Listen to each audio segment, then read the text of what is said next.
கடலோடு மேகம் உற்பத்தியானாலும் உப்பு தண்ணீரை மேகம் ஒருபோதும் சிந்தாது. மலையில் விழுந்தாலும் சூரியன் மறித்து போவதில்லை.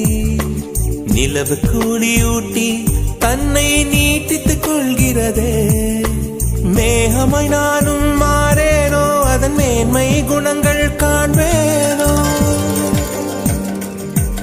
சூரியன் போலவே